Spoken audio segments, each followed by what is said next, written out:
Welcome to Pet Biz People, where pet pros come to grow. Hi guys, how's it going today? All good. Terrific. Good to be here. Good, good, good. Well, it's another day, another partner that we're going to be interviewing. We want to introduce you to our legal team, our legal guy, our legal coach, as we like to call him, and his name is Neil. And I'm going to let you introduce yourself, Neil, and tell us a little bit about yourself and a little bit about what kind of law you do and how you are part of our program. Sure. My name is Neil Stern. I'm a small business attorney. I'm based in Chicago, Illinois, USA for the for the Canadian folks who might be watching. Although I suspect everybody knows where Chicago is. And basically, I've been a lawyer for upwards of 30 years. I spent about 20 years as a partner at a what we call a boutique firm. Boutique meaning we did one very narrow set of things, and that happened to be labor and employment. So my background is in representing businesses and labor and employment matters, but for reasons that I'll go into a little later in the conversation, I've transitioned into, I now have a solo practice, and primarily I spend most of my time representing small businesses, either with respect to a specific problem that happened, they got sued, they got audited, they have a dispute with an employee, that sort of thing.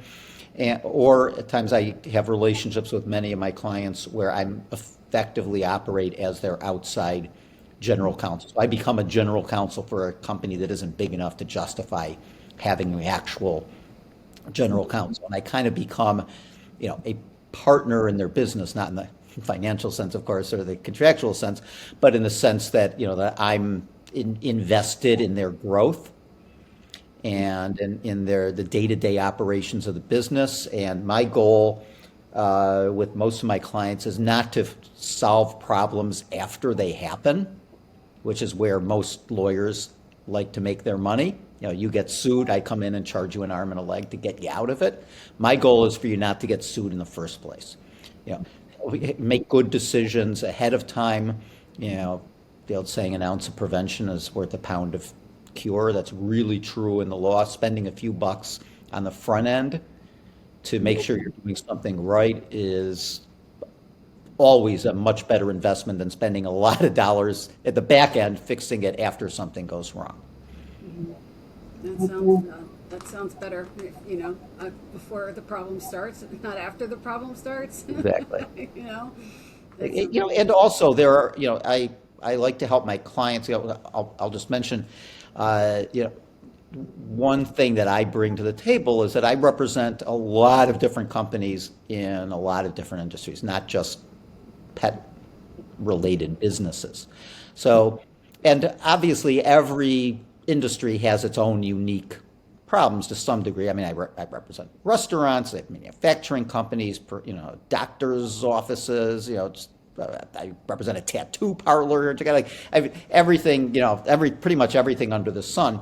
And although each one has unique issues, many of them have have the same kinds of issues, whether it's issues relating to hiring, whether it's how to classify people as employees versus independent contractors, how to protect yourself from an employee or contractor leaving and stealing a bunch of your clients. I mean, lots of different businesses have those same issues that are big in the pet world also.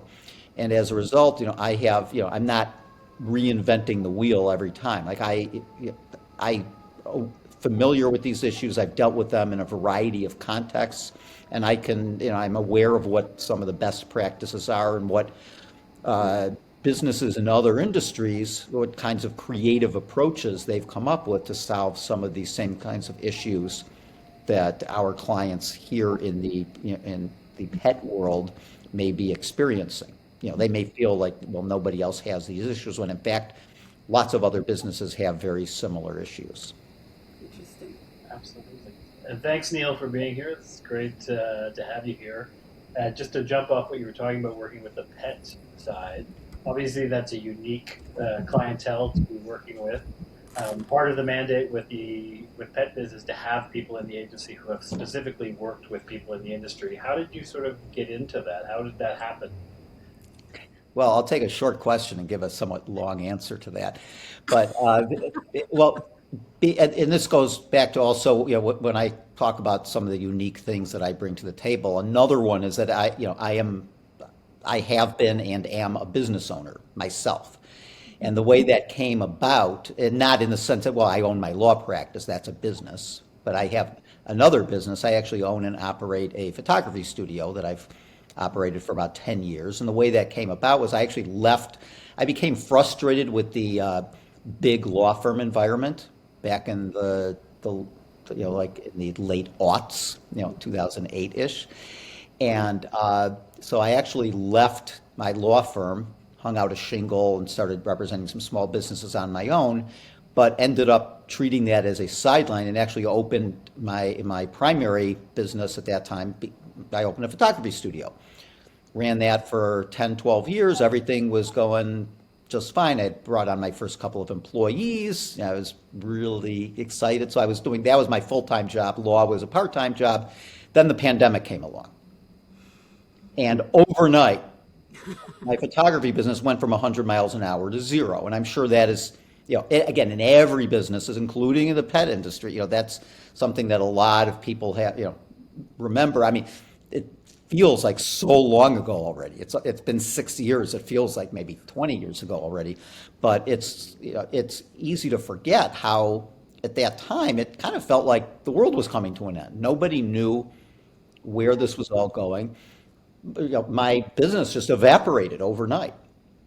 So I resurrected, and not knowing how long that situation was going to last, I resurrected my law practice and started reaching out to organizations. This was right at the very beginning when business owners were, not literally, I hope, but some that we're ready to jump off the ledge. They never before had the experience of having to fire people or lay people off. They didn't know what to do. They saw their business potentially going under, and I was in the same boat. I knew exactly what they were going through. But so, the old saying about, well, when the darkness comes, light a candle, that's what I decided to do. And I started offering before all these other big organizations started jumping on the bandwagon and overwhelming people with webinars. I started within a week or two of all the shutdowns coming in March of 2020. I started offering free webinars to business owners to help them, guide them through this whole process. What are the things to think about if you're laying people off? What's the difference between terminating someone, laying them off, or a so-called furlough? Not that many people had heard of a furlough before the pandemic. Um, Unemployment issues. Uh, and before the pandemic, independent contractors had never had access to unemployment. But then new laws came along, the so-called CARES Act. I mean, who remembers the CARES Act anymore? Okay, yeah, I know. But again, it feels like a million years ago, right? It But does. there were a million and one questions about that. Questions about masking requirements. If you remember that, can I terminate someone who refuses to wear a mask, or alternatively, can I, what if people don't want to come back to work because other people aren't wearing masks? There were all these issues, and so I started offering these webinars to chambers of commerce and to industry organizations, and I happened through luck, happened onto a organization, a national organization in the pet industry. And next thing I knew, I was doing like almost, I don't know if it was weekly, almost weekly webinars for, pet sitters and dog walkers and daycare places, literally all over the country. I remember, I was getting questions right from Georgia and from California about all these things, and And I got to know the industry fairly well by doing that, and then maintained connections with some of those businesses, once the pandemic had subsided a bit, and I've, been doing that work ever since. Yeah, I found Neil. When the pandemic hit, I was the president of an organization. Lucky me, so lucky I was. Just that was the luck of the draw, and I was doing a 2 week every night, finding somebody to do a talk every night to try to help us navigate the pandemic because we didn't know what was going on. And so during the day, I would start dialing for a speaker to talk that night, and I called Neil up that day, and I was like, Neil, hi, I'm Jessica, and this is what I got. Can you do? And he was like, sure, I'll talk tonight. And he's like, by the way, I got eggs. You got chicken? And I'm like, I got chicken. You got eggs? I'm like, we were talking about swapping food midway through where we were. And we became besties after that. And, we had him on a couple more times. And, as far as, we refer him out at NAPS. Anytime anybody asks for a lawyer, it's Neil. Everybody just goes to Neil. It's just Neil's the NAPS lawyer that is referred all the time now. So it has been since the pandemic. So just because he's the guy that had no hesitation whatsoever for us. And I think it's quite a unique thing, your experience owning the business, Neil, because I think a lot of business owners in this space are kind of intimidated to talk to a lawyer, or don't feel like they're going to understand them or understand what they're going through. And what advice would you give to someone who has not engaged with a lawyer on an issue? Because a lot of times, and me and Jessica talk about this all the time, where you stuff the problem underneath your pillow. I just don't want to think about it. I have this issue that I don't know the answer to. What would be your advice to them when they come to you, or a business owner comes to you, on how to kind of get over that barrier? Yeah. Well, I think that's going to depend to a great degree on the context. Yeah. So, for example, it could be, you mentioned, well, they have an issue. They have to do, so that's one way people start a conversation with a lawyer is, they have an issue. Yeah. They know they've got a problem. They get audited. Someone sues them or files a charge against them, or they've got a problem employee, and their spidey sense is telling them, this person, this is not going to be good. I got to get advice about this. And in some ways that's the easier conversation to have, because you've got a very specific thing, and they know they've got an issue, and they've already decided they need help. From someone who knows what they're, who has experience with this sort of thing. They've already, made the decision to reach out. They know what they don't know. But there are plenty of business owners who don't know what they don't know. And there are a couple of different circumstances where that, or what I like to refer to as inflection points in businesses, where it's highly beneficial, and in some cases crucial, to have good outside advice. Whether it's from a lawyer or a business counselor, business coach, somebody who has experience with those sorts of things. The obvious inflection point being, when you're starting up your business, you're making very basic decisions. That, well, are the people who are working for me, are they going to be my employees, or are I going to treat them as contractors? Am I going to be I'm not sure how this works in Canada, but in the U.S. we distinguish. You've got sole proprietorships, you have partnerships, you have LLCs, you have LLPs, you have S corp, C corp. There are all these decisions you have to make there on the front end in terms of your business formation. If you're going into the business with somebody else, that raises a whole host of other issues and agreements. Everything's always hunky-dory and nice and sweet on the way in until it isn't. Right. And that's why it's really important to hash these things out and get everything down in writing, from the get-go. And then you have all kinds of as you're running your business, you have got all these compliance issues, whether it's when it comes to insurance, licensing, and I'm not saying I'm an expert in all of these areas, but again, I know what I don't know, which is sometimes half the battle or more than half the battle. You have licensing issues, insurance issues, employment compliance. That I certainly do know about. I can't tell you. This just happened to me yesterday, where a new client of mine who got referred to me has 8 employees. They've been operating in Chicago for several years, and they had no idea that Chicago has an ordinance that requires paid sick leave. And so they have all this contingent liability that they didn't even know about because they had never talked to a lawyer before. And they didn't get around to talking to a lawyer until they had a specific issue come up.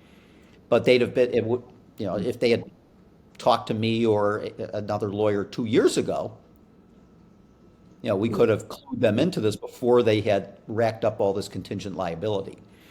And then the other inflection point is let's say, an established business that has one of two things happen.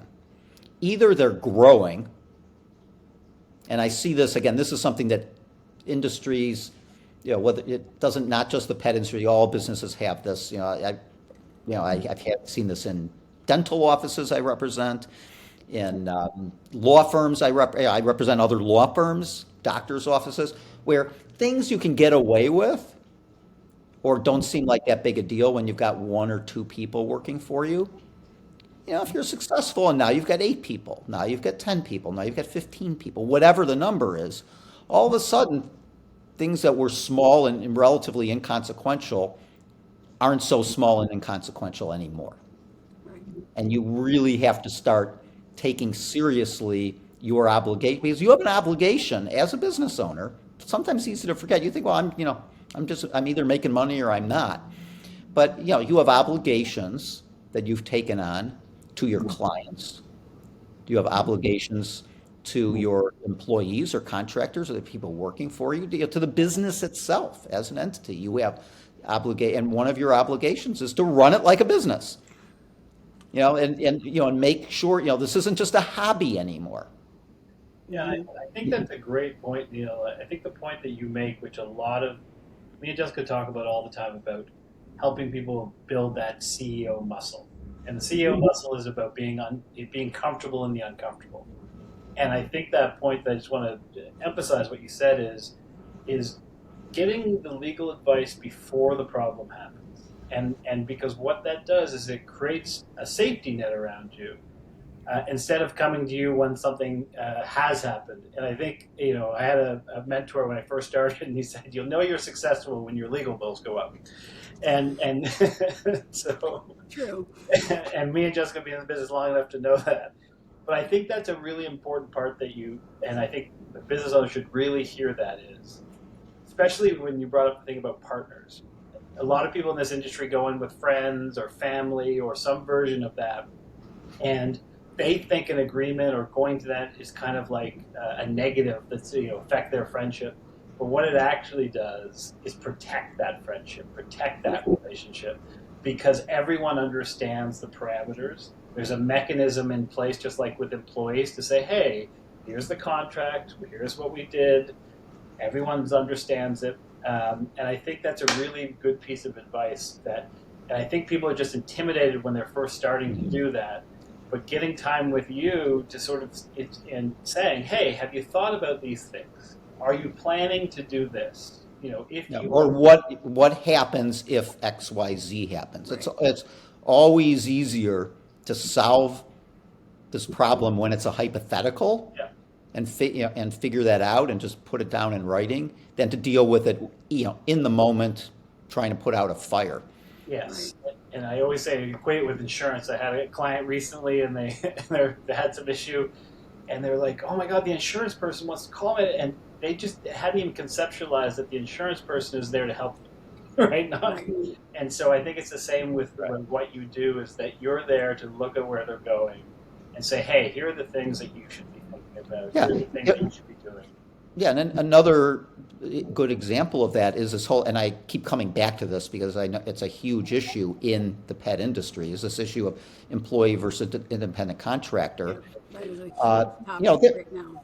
yeah, and to be honest, I mean, there are pros and cons both ways, which are always worthy of being discussed. And then there are legal, parameters around that, which are sometimes, completely ignored and sometimes not.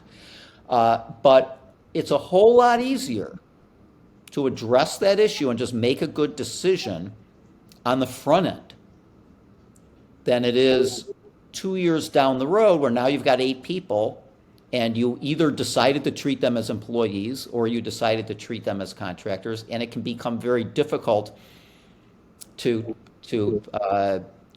change horses in midstream, as the saying goes. It's much harder to do that once you've gotten locked into a particular model than it is to just decide before you even create that model. Okay, what are all the arguments in favor of treating them as employees? What are all the arguments in favor of treating them as contractors? Let's make a good decision. And I can tell you, having spoken to many business owners about this, is that there are a lot of misconceptions out there A lot. in both directions Yep. about the costs and benefits of going one way or the other, which is another reason why it's worth having this conversation as an owner, because you may be thinking that you're making a good educated decision, but you're actually basing it on some incorrect information. Yes, I think the idea of control is one of the biggest misconceptions about those two things, with employee versus contractors. And it's a major one, and Jessica talks about it all the time. Lots of people are debating it. What is if you just had one high level thought about that, if someone said, what's the one thing I should really think about between those two things? What would you kind of say? The biggest thing, I think, is that I've seen many business owners make this decision without regard to the contingency of what happens if I get audited. Yes. Okay. Because, let's face it, again, this is largely a state by state issue. I mean, the IRS does have guidance, nothing super concrete, but to the extent that any IRS guidance is out there, it indicates that, at least with respect to, let's say, dog walkers, let's take that as an example, that they're kind of presumed to be employees, to meet the definition of employee rather than contractor. And in many states, that there is a similar presumption if the state ever gets around to looking at you. And there are a lot of different circumstances under which a state could end up auditing you. And I've seen it happen here in Illinois. And what these business owners who aren't thinking about is, well, they're thinking about how much money, how much time and money they're saving by not having to do payroll, and maybe they're making their people happier because they have many of these dog walkers have the misconception that they're better off as contractors, either because, I'll put it charitably and uncharitably, charitably because it allows them to deduct things they couldn't otherwise deduct if they were employees. Uncharitably, it's because, and unfortunately I know this to be true, a lot of them don't pay their taxes. Right. And it's a lot easier to not pay your taxes if you're a contractor than if you're a W-2 employee. So, but what the business owner is thinking about this, well, I'll make my people happy, I'll save money, everything's great. But they're not thinking about the back end contingency of, well, what happens if I get audited? I could have some serious liability here. You haven't been withholding state or federal income tax. Yep. There are penalties for that. You haven't been withholding FICA, Social Security. There's a penalty for that. You haven't been paying on workers' comp and unemployment comp. There are penalties associated with all that. I mean, there could be a whole lot of liability out there. And this is a classic situation of having to weigh, okay, maybe there's a relatively small chance of you getting audited. But if you do, it's going to be a highly consequential result for you. And you at least have to put that into the mix when you're making this decision. And in my experience, very few business owners in the pet industry actually throw that into the mix. And I have been many, many years ago audited for the dog walking, exactly like you talked. You'd rather be run over by a truck than be audited. It's a horrific experience, and it was triggered by a mistake, really, by someone, and it ended up being a fine for us. But it is something where the cost of what it could have done before to what it could have been on the other is astronomical. Yep. And Well, very stressful. and the likelihood of it happening, I think, I keep waiting for this other shoe to drop. It hasn't yet, but that isn't to say it couldn't happen tomorrow. Which is that, I mentioned earlier the CARES Act. Well, one very important aspect of the CARES Act was for the first time ever, independent contractors Good were fun. entitled to apply for unemployment and get unemployment. So what happened as a result was you had all these contractors filing for unemployment and telling the state. So let's take in Illinois. Okay, this is run by IDES, the Illinois Department of Employment and Security. Okay, so IDES now has this great big database of people who say they were contractors and that they were working as a dog walker Yep. or a pet sitter. So if the state ever decided that they wanted to, make some money for themselves, They can go after those people. it would be very easy for them, there's certain industries that are well known Yep. to the government as, as frequently misclassifying people. Another really good, maybe even better example is the home health care industry. There's been a lot of activity in that area, and so there've been a lot of audits of those companies. Now that hasn't translated into audits in the pet industry yet. Across the country, there are states I know. For example, I've been told Georgia, for example, has been kind of aggressive in going after pet-related businesses on this issue. But it's just, do you want to have that hanging over your head? I think getting the advice. No, I'll answer that question for everyone. No. Yes. But And at the risk, I know I'm talking a lot, but I feel really strongly about this issue.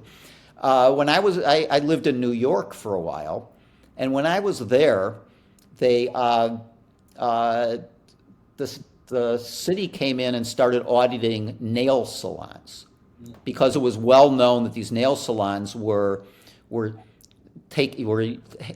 hiring people as contractors when they were really employees and not paying them minimum wage, not paying them overtime and all that. And these businesses thought that they were safe because everybody was doing it. Yeah. And one day the city just came in and audited all of them. And a whole lot of them went out of business and had just huge liabilities. And I think that the parallel is true here too, where a lot of business owners in the pet industry think, well, everyone else treats their people as contractors, so I'm sure I can, I'm safe doing it too. But unfortunately, if you get audited, that's not the fact that your neighbor down the street runs a business and also treats them as contractors. That's not a defense. Yeah, No, but and one thing about there is the right way to do it, and there is a wrong way to do it. Because that, what I mean. I do know what the IRS rules are, and I do tell people there is the right way to do it, and there is a wrong way, to do it. And you have to do it the right way if you want to have independent contractors. Yeah, I think a lot of people don't, and Jessica, I don't know what you think. I think a lot of people just don't know what an independent contractor is truly, Right. and what an employee is truly. Right.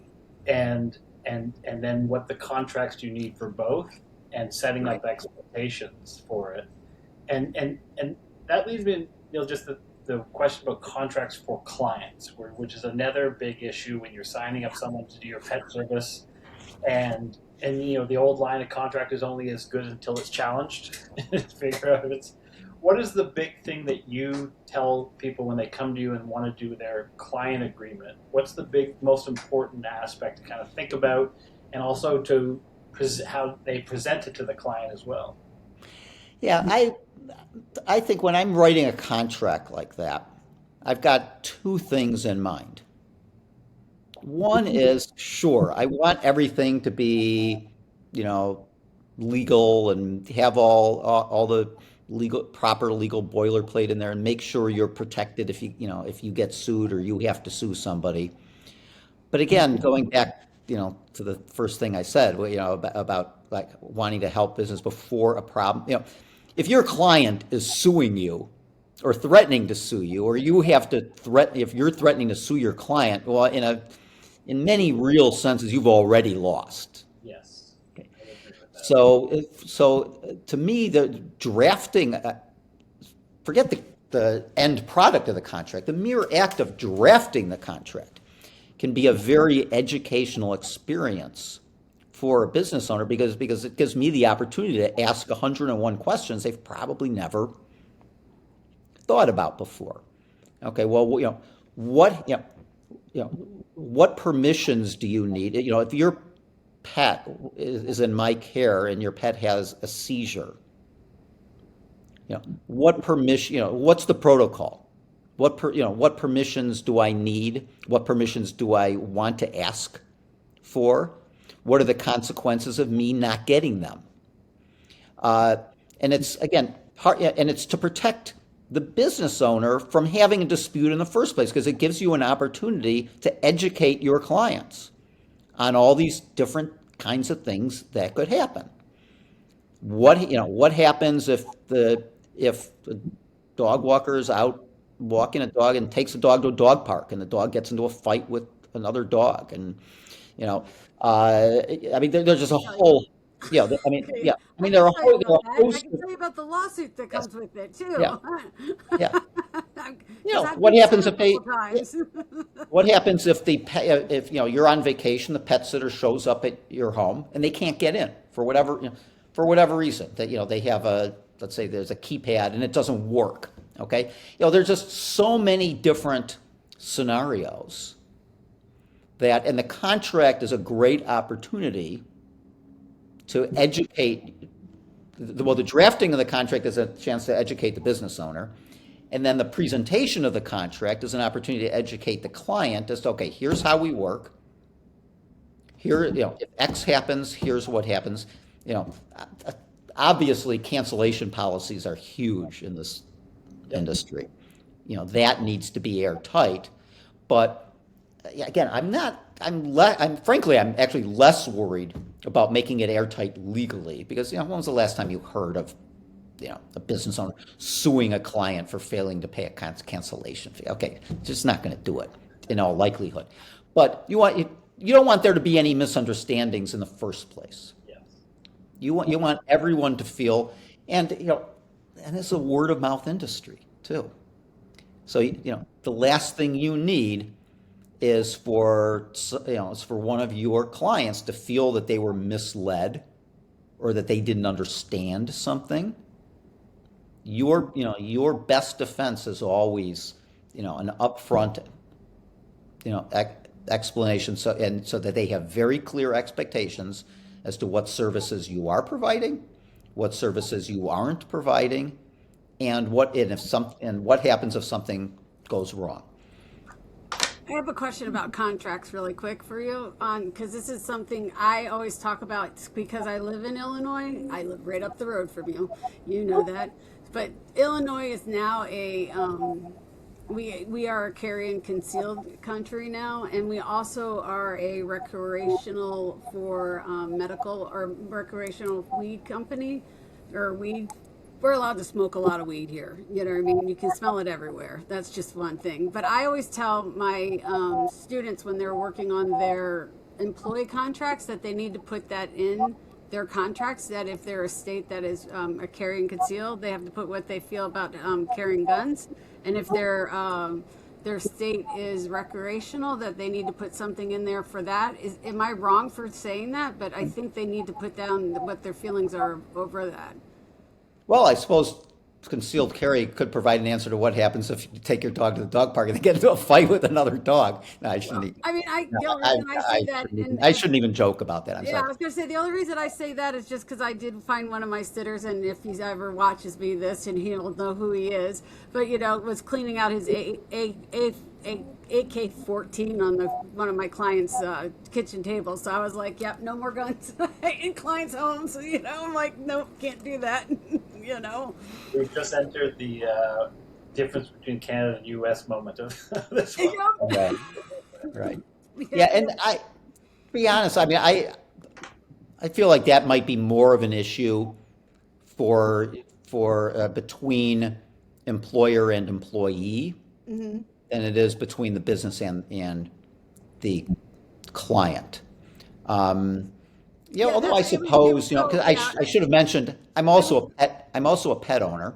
Yeah. Um, Well, no, yeah. No, but the reason I mention that is that, that I, when I'm drafting these things, I'm also thinking about, well, like, okay, I know I was looking at, I went on vacation, a couple of vacations earlier this year, and I adopted two kittens like 6 months ago, and this was the first time I had traveled since I had these cats. And before I had found a friend who was willing to like keep an eye on it, I was actually looking at the idea of hiring a professional You better. sitter to come visit. Well, but the point is that was a very educational experience for me because the things that I was thinking about and giving an unknown person access to my home, and on the one hand, giving them access to my kittens, and the other hand, giving them free run of my home while I'm not around. That's a big deal. There were a lot of questions in my mind, and there were a lot of elements of reassurance that I was looking for as a client. So when I'm writing these contracts or helping business owners draft these contracts, I'm wearing a hat. I put on my hat as the business owner to say, okay, what do you need to protect you? But I also put on my hat as their client and say, okay, when I look at this contract, what am I going to see? That is there stuff in here that's going to make me happy? Is there stuff in here that's going to make me uncomfortable? Are we missing something that we think is going to be important to your? Do you ever put your hat on as the employee and for the employee contracts? I mean, do it that way too. Okay, well that's a separate issue. Okay. We haven't talked about that yet. Well, that's where I was going. Sorry. Okay, yeah, yeah. Right, Well, I'm jumping ahead. okay. I mean, I'm happy to talk about the employee relationship because either, if they're contractors, well, okay, the word contractor comes from the word contract. Okay, Right. so you're going to have a contract hmm with your independent contractors, and that needs to be very carefully crafted, both with respect to protecting their status as independent contractors and also protecting the business. Right. If they're employees, it's a little different. You're not going to have contracts with your employees, but you will have policies that apply to them. Correct. Most employees in most states, are going to be at-will employees, meaning you can terminate them anytime you want, and they can quit anytime they want, hmm for any reason that isn't an illegal. You can't terminate them based on race, sex, age, any of the protected characteristics. But other than that, but you're entitled to have policies and you can set whatever policies you want. So an example, whether it's weapons or marijuana, those kinds of things, you can decide what you're comfortable allowing and what you're not comfortable allowing. And then the key to me is, again, same thing with your employees as with your clients. Just no misunderstandings, set expectations up front. The worst of both worlds for you as a business owner is to hire somebody, spend time training them, spend time introducing them to the business, introduce them to your clients, and then discover you had some fundamental misunderstanding about how they were going to be compensated or what their hours were going to be or how they were going to be scheduled, how much, whether they were, reimbursement of expenses. That's another issue I've seen come up in this industry. A lot, if someone's driving from, uh, from client to client during the day, Right. what are you paying them for that driving time? Are you reimbursing them for gas and mileage? Just all those kinds of things need to be addressed up front, which is another reason to talk to a lawyer ahead of time rather than waiting and then getting audited, or or someone files a charge and say, "Hey, I worked in the city of Chicago and I didn't get the paid sick leave that I'm entitled to by law." And the business owner says, "Wait, what are you talking about?" Yeah. I don't know if you caught on to this, Matt, but it seems like every time he talks, it's always you want to talk to a lawyer first. Seems like I think that's the key we've caught. I'm just noticing a pattern. I don't know if you've noticed that pattern, but it's always we should talk to the lawyer first. It's wonderful marketing. Well, it can be, well, depending on the nature of this, it can be a lawyer, but I'd say somebody, somebody like, or a business coach is also a good starting point. For example, it's not really a legal issue to have a business plan, but one of my first questions, if I'm talking to somebody who's doing a startup, my first question is always, well, do you have a business plan? Well, I think the big thing, that the overarching thing that I keep hearing is about expectations, and I think the idea that I think is really important that you're saying is you as the business owner need to know the information because the contract or the setting expectations protects you both ways. Yeah. A, knowing the client that's not the right client for you because you present the information, you understand what you can and cannot do in the service. And if someone's trying to push you to do, which happens a lot in this industry, oh, I'd like to pick up my dog at 1 a.m. I'd like you to call me 26 times during whatever version of it is.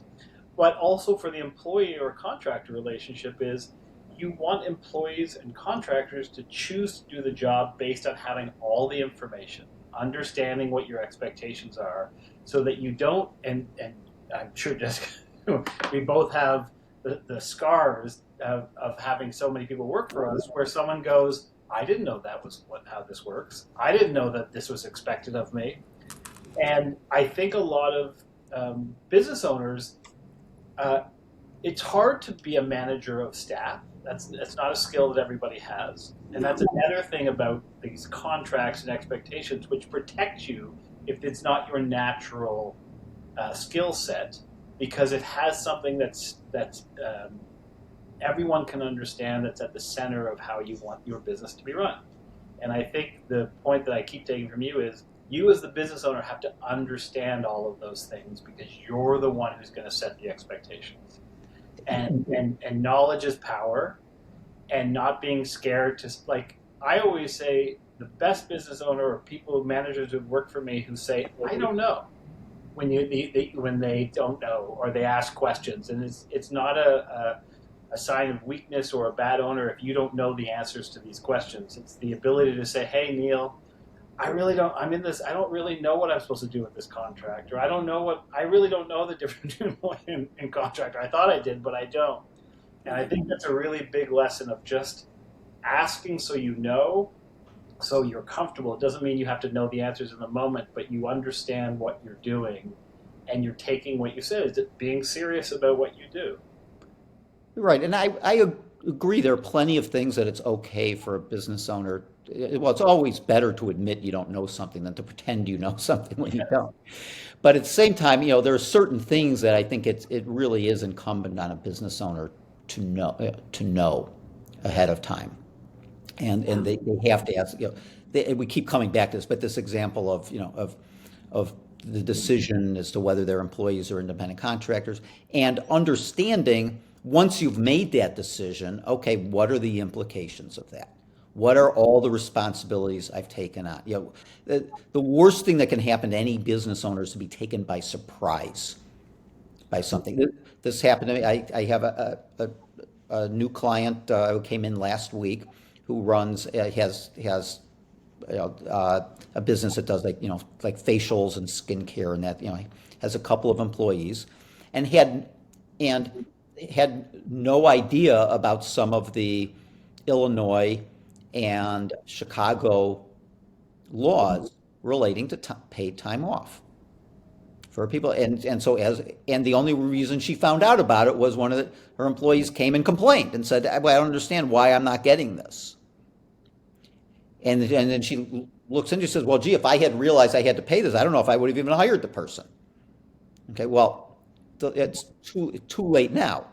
And if you now decide, okay, this person's too expensive, I can't afford to give this person all this paid time off, I'm going to have to let them go. Well, now you're going to get sued for retaliation because they asserted their rights under the law and you fired them, and that's going to cost you even more. So now you're between a rock and a hard place, and it's all and I we've all done this from time to time. So I don't want to be overly harsh on this person because it's kind of human nature to, you go in, you're excited about this business, you're good at something, you got a great idea, you got people who want to help you. And it's uncomfortable to ask all the negative questions about, well, what's this really going to cost me? What are the things I need to worry about that maybe I haven't thought about? No one wants to do that ahead of time. You just want to think about the good stuff. But I think there are questions that any responsible, you just have to ask them before someone complains about it to you. Yeah, I think that's 100% true, and I think I know we're almost out of time. My last question for you, Neil: what is one piece of advice you would give to someone when they're taking on employees for the first time?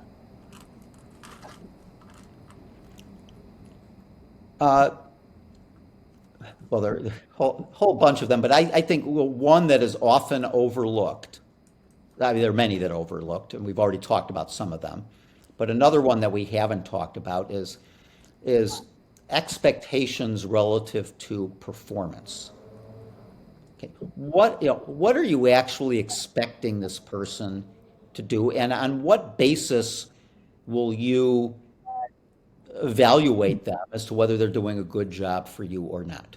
What are the metrics? Are you expecting them to bring in clients of their own, or are they just going to be servicing clients that you've brought in and are giving to them?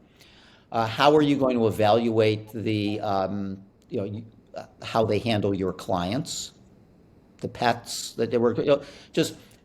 How are you going to measure their performance?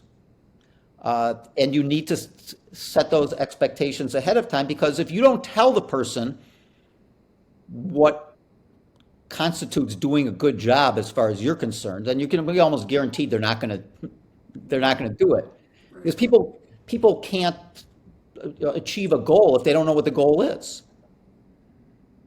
And sometimes it's very easy to hire someone just to fill a need. You need a warm body. You've got all these clients, and you need to fill these slots somehow. And I know that can be very challenging at times. I know in today's world, finding reliable people can be extremely difficult. But that doesn't change the fact that, like, once you find somebody, you've got to be able to tell them what you want from them, and what, as far as you're concerned, what will justify praise versus criticism. Do they have opportunities? Growth opportunities. Do they want growth opportunities? Some people are perfectly happy they're just trying to fill a few hours a week, walking somebody's pet or whatever and make a few extra. Other people, maybe have higher aspirations from that. I think as a business owner, you want to know this person coming in, what are they ultimately looking for? And what are you ultimately looking for? And make sure that your expectations are communicated to them, and that their expectations are communicated to you. Jessica's always yelling at me, and I never know what she wants. I am not. Well, maybe a little. No. Well, that was really great. That is actually a great point to end on, and as anyone listening to this, they can just see how valuable it is to have this conversation, and also to talk to people like yourself, Neil. Yeah, I mean, just having an attorney in your pocket is, it's invaluable, and having that conversation with you to make the decision whether or not to have employees or ICs, and if you decide to go down the IC route, having the conversation with you to make sure that you're doing it the right way versus the wrong way, I think is very important. I think that's, you could do either one. It's your business, but making sure that Neil guides you the right way to do it. So Yeah, I think that's really and important. I'll just throw in one last thought also is that another issue that business owners in this industry don't always think about is what happens when somebody leaves. How can you best protect yourself from them taking, you've entrusted them with your clients, they leave and all of a sudden this person who was walking a dog for you is now walking your client's dog on their own account or for one of your competitors. Another thing well worth talking to a lawyer about before it happens. Yeah, very true. And I always joke with Jessica that two questions I always get asked by business owners is, do you know a good accountant and do you know a good lawyer? And so it's so valuable to find one, and especially someone who understands this industry and also understands small businesses. Yeah. I throw insurance agents are good. Yeah, insurance agents. Yep. That's the other one. Those three are like the top priority that we get asked about a lot. So very true. So very true. Neil, I can't thank you enough for taking that first phone call with me and still being my friend, and for joining our agency and becoming a coach with us. I'm so thrilled that you are in our pack, you know what I mean, and part of the team. I think that you're invaluable, and your knowledge is way invaluable, and I'm so glad that you're part of our little pack. Oh, So me as well. yeah, thank you for joining us today and filling us full of information. We definitely are going to have you back on this podcast because you've got definitely have one conversation about ICs and do another one about employees, and just have a conversation about those, just because there's so many people out there and it's the hottest topic in the pet industry. Yeah. Always. It's just the hottest topic about it. So I'd love to just pick your brain about ICs for an hour and pick your brain about employees for an hour. It'd be the best topic ever. So thank you. Anything you want to say, Matt, since I'm closing it up?